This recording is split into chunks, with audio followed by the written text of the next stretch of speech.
The gentleman has 36 and a half minutes. All right, thank you. And if we're all blessed, I won't use it all. Mr. Speaker, have you ever had a moment where the first words in your head are, I'm damned if I do and damned if I do, or damned if I do, damned if I don't, but there's a chance. Okay, for a decade, I've been coming behind this very microphone and walking through demographics, debt, and the deficit,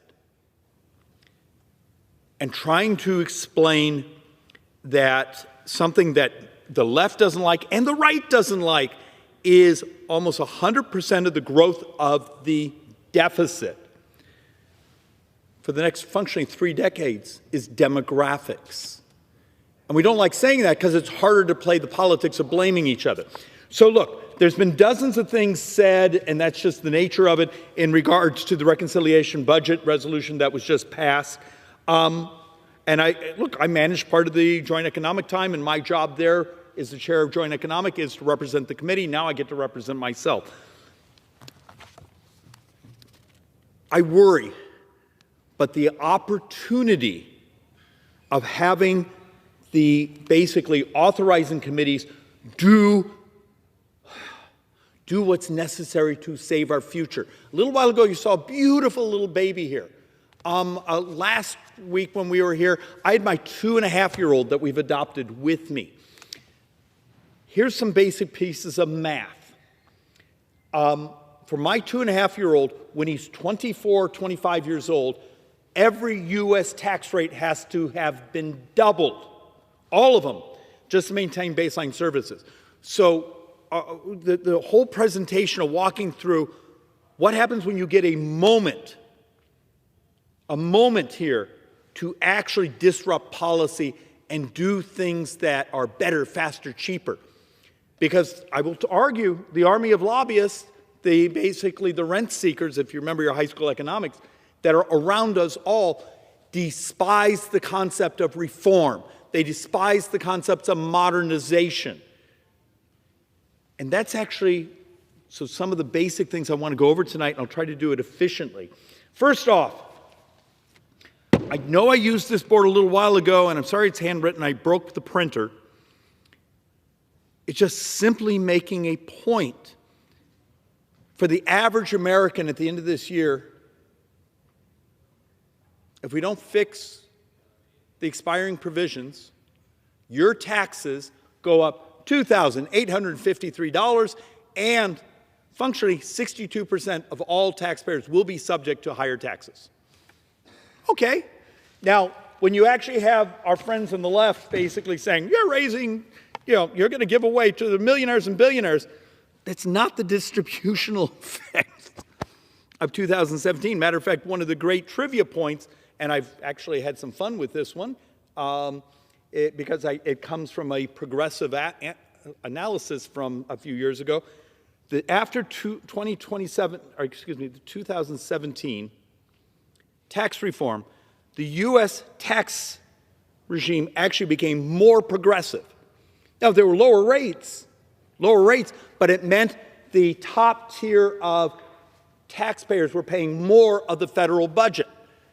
And you walk through saying, okay, can I show you well, you gave money to corporations. Yes, but we can show you that the vast majority of that actually went to wages. And people forget many of the things we did to force the repatriation back of capital, of intellectual property, of expensing, of R&D expensing. Don't, as a Republican, I beg of you, don't actually ever tell anyone this. A bunch of that was in the Obama budgets. Yes, they were in many ways bipartisan ideas from back then because we were bleeding out productive capacity in this country. We were transferring productive capacity in our assets overseas because of our tax regime and the ability to compete. Now, it looks like the reality of sounding like an idiot economist around here doesn't buy you a lot of friends, but the fact of the matter is, the budget box that was just offered is an opportunity to not, and Mr. Speaker, forgive, my asthma and my lung infection are going a little nuts right now. It's an opportunity to stop your taxes from going up. But what I'm actually more interested in is what I believe are solemn promises I got from the leadership, that many of the things I've come behind this microphone for a decade talking about of how we can adopt technology, how we can adopt models to lower the cost and yet cover our brothers and sisters and give them more access and more opportunity and be healthier. Because the way we deliver services as a government is archaic. You know right now if you were designing a system, you wouldn't do it this way. But we're all terrified of whether it be the bureaucracy and their lobbyists and their unions, something the left has to deal with. Many of the business people that have learned how to make money off these programs, our problem, come marching into our offices, all upset because we're going to change their business model and make them compete. Guess what? That might be what we just accomplished in this vote, is less about fixing the expiring tax provisions, which we're going to do, but maybe it will also give us that window where we can change, prove the way we deliver these services.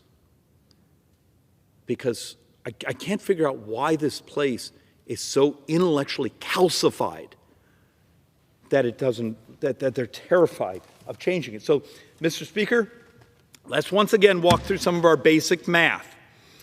This is just a pie chart. Yes, it's a pie chart. Yay, we love pie charts. For the estimates for this fiscal year. Basically, I want you to take a look at it. It's a little less than 75%, but it's close. Actually, it looks like that may be. What you see in red is mandatory spending.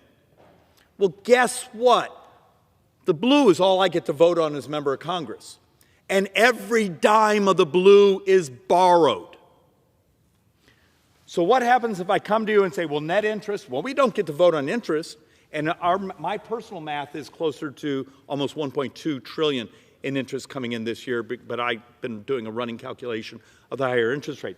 We don't get to touch Social Security. Social Security has its own trust fund, which is gone in 8 years. And then all of a sudden, we got to figure out, what is it? The first full year of Social Security trust fund being empty is 609 billion, something of that nature. Depends on workforce participation at the time you do that. That makes the dollars we were talking about today tiny. Well, we have Medicare, Medicaid, and some other mandatory programs. So why am I showing you this? What's so difficult here, and I know this is geeky stuff, but this is why there's such a fraud in the debates that happen around this place, is we don't treat the voters like they have an IQ. Stop talking down to America. I will argue, many of them are a hell of a lot smarter than people like me, is we don't get to actually put net interest into a reconciliation budget. Matter of fact, there's nothing we get to do about it. There's some things we could have if we could actually work together on the way we sell debt, maybe the types of interests. Professor Schuler, Yale, 10 years ago wrote an article about trills, which is an equity interest in tax receipts. Other things, there's ways to break up the concentration on debt, making your society less fragile, are subject to possibly bond vigilantes. Social Security, well, it's illegal. It's part of the 1974 Budget Control Act. You can't touch it. Yet I saw half a dozen members on the other side go behind their microphone and say, well, Social Security, that's, what's a good word for an absolute untruth? Oh, okay, I'll work on that. So what we have is less than half of the red portion we can even work on in a reconciliation budget. So this is an incredibly important moment. Will the standing committees, which have gone years and years and years and years and not been able to actually provide improvements, redesigns, modernization, be able to look at things like the Wall Street Journal 5-article series. And you all saw the ones this weekend on Medicare Advantage. Well, one of their headlines said, and I think it was actually more than a single year period, but $50 billion of fraud. Are we allowed to work on that? Is that Republican or Democrat? Or is it just time to find a better way to actually think about these things? That's maybe what we just opened up, assuming that my own leadership, my own committee chairman,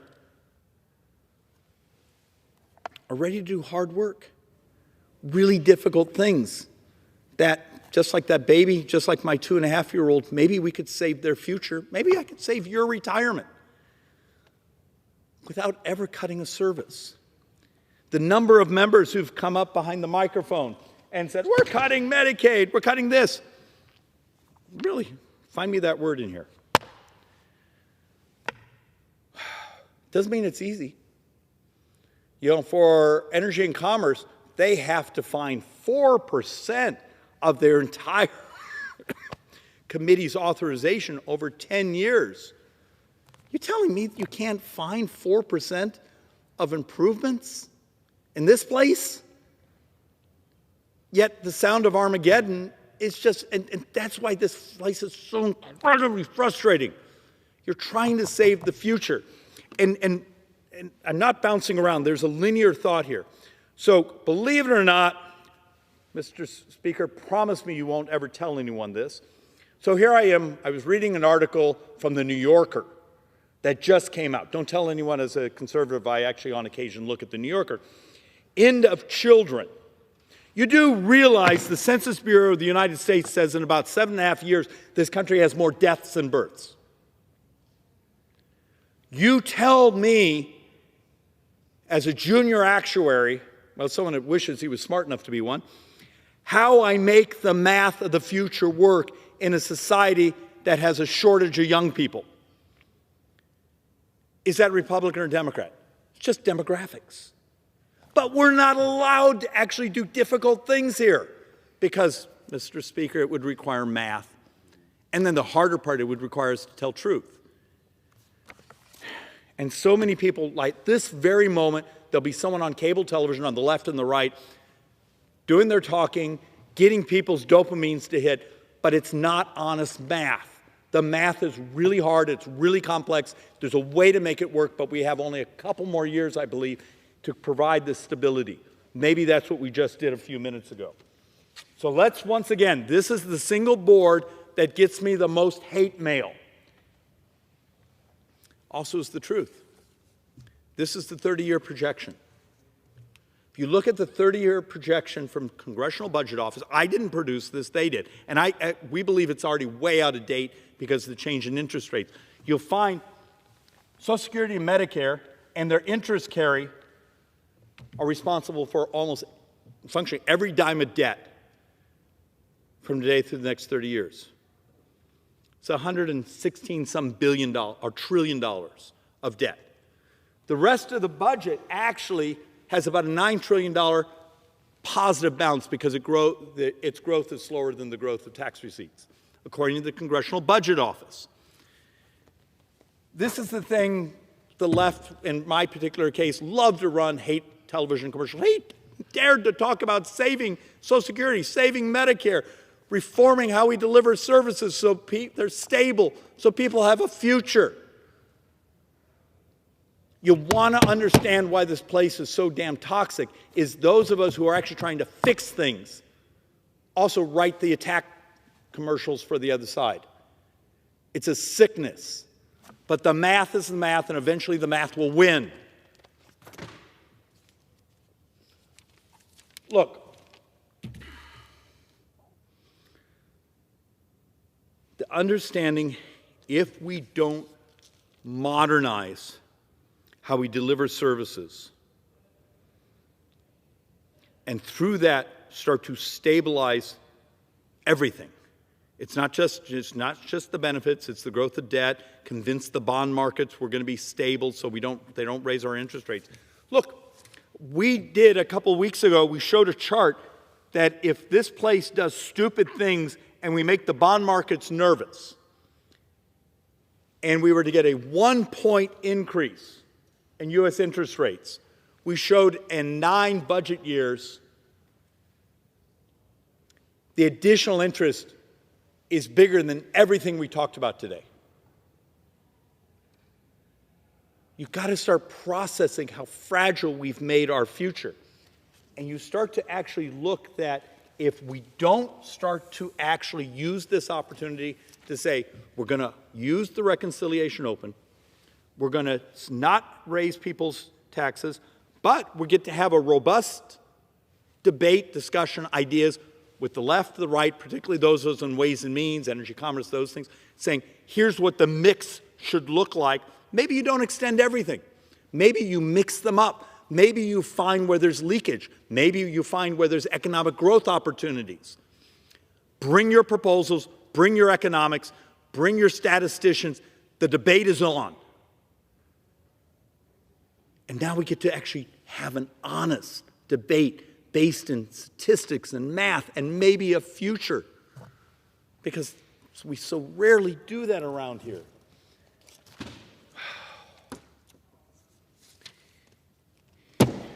And we'll publish a couple more versions of this in more detail. But look, I'm blessed to also chair the Joint Economic Committee. So I have people that are much smarter than I am. You'll be happy to know all of our economists now bathe.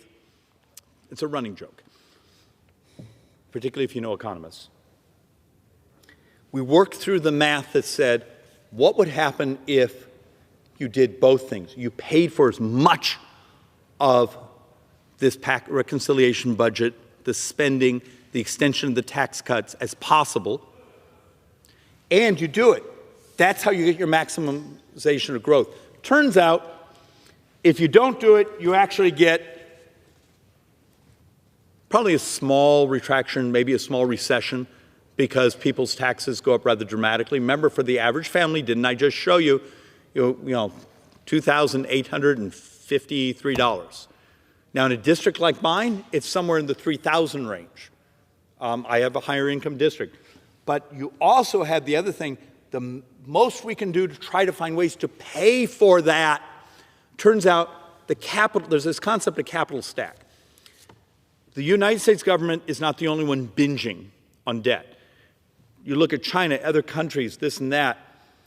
As the demographics of the industrialized world start to functionally get really ugly, and we're having to provide services, the amount of savings is starting to be chewed up. So one of the benefits we had in the previous decade and the decade before that is there were fairly substantial savings stacks that went into U.S. sovereigns and other things. We expect in the next few years we'll actually start to see that roll over. And then you get the concepts of term premiums and those things. I know it's geeky, but the fact of the matter is, if you don't have a substantial modernization of government, you can't make this math work. Mr. Speaker, can I ask you the time? I want to be respectful to everyone. Gentleman has 12 and a half minutes remaining. My best guess is I'll use about 6 or 7 of it. Mr. Speaker, I tried to actually sort of demonstrate. Do you remember the hair on fire comments, people saying things that just mathematically had no basis? They're not actually in the budget documents, those things. But the big one, and folks understand that the size of these committees are vastly different, but the one that people were focusing on, E&C, energy and commerce, they still have 96% of their spending authority within their jurisdiction. That's just going to continue. This little wedge here is what they're being asked to work on. I will promise you, if I'm given the chance, my economic team is given the chance, my leadership in Ways and Means and E&C will work with us, I can get every dollar of that by just modernization of delivery of services. And for my brothers and sisters on the left, and remember, I at one time worked on my state's Medicaid budgets. So I have some, it's been a long time ago, I actually chaired for a little while my state's health committee. So I have some experience on Arizona, which has a very unique Medicaid system. We buy basically managed care policies for our indigent population. It's remarkably good, it's remarkably efficient, and may have the highest satisfaction rate in the entire nation. So something worth thinking about. So let's get down to the brass tacks here on a couple of the last bits.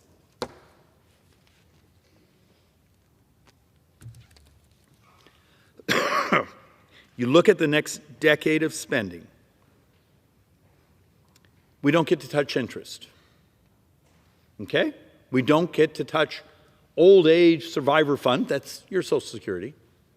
Matter of fact, what we should be doing is having really interesting conversations, mathematically honest ones, not in front of the microphone, but probably in a back room with actuaries on how we're going to save it, considering the fact that the own Social Security actuary report says, now I think in midway 2033, the trust fund's empty. And for my Democrat friends that keep saying, what we need to do is just do a bunch more taxes and enhance the benefit. Okay. But you do realize you just chewed up every dime of your seed corn, if that's a colloquialism, for everything else. We have a chart we've brought here multiple times showing the proposal saying, hey, take everyone over $400,000 and just raise the cap. So every billionaire pays their full Social Security, both the employer side, the individual side. It only took care, I think our math was like 38% of the shortfall. Helping folks sort of understand the scale and also the rhetorical solutions that are so often thrown out are not mathematically honest. So then you come over here. Well, discretionary, okay, we can take a run at that. You know what discretionary is. It's defense. It's everything you really think of as government. Other mandatory, and then Medicare, Medicaid basically sits in this area. So what would happen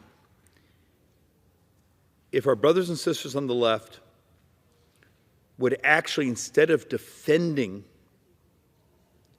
the inefficiencies, the distortions, I despise using waste and fraud because I think everyone's against waste and fraud. But even if you read the articles, the ProPublica, the Wall Street Journal, on the extortion of bad acts, if that's a way to phrase it, that are going on in these programs, and the willingness to fix that, should that be Republican or Democrat? Or should it just be our attempt to be good governance? Remember, we're the board of directors for the biggest concern in the world.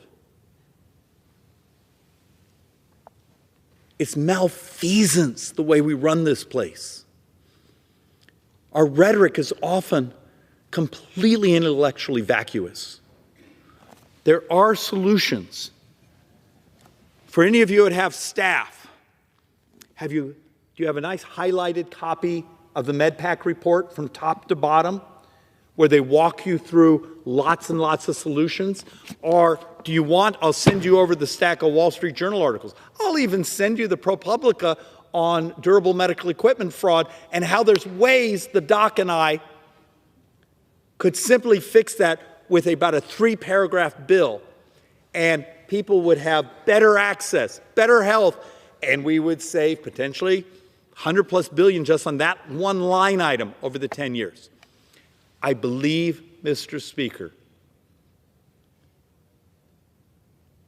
that's the opportunity we may have just unlocked. I also think sometimes I might be delusionally optimistic and hopeful. I am 62 with a 2-year-old. That's actually funny. But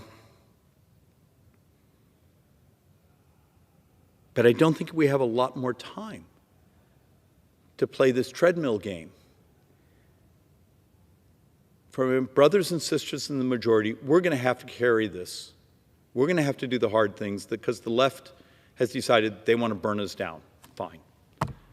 And I wish I could be honest and say we didn't try to do the same when they were in the majority.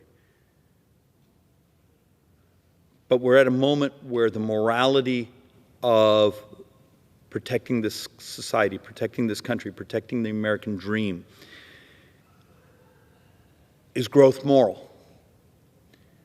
but is also the next generation not being, as the economists keep telling me, the first generation to live poorer than their parents, because that's what's coming. Let's use this opportunity to do hard things. With that, Mr. Speaker, I yield back.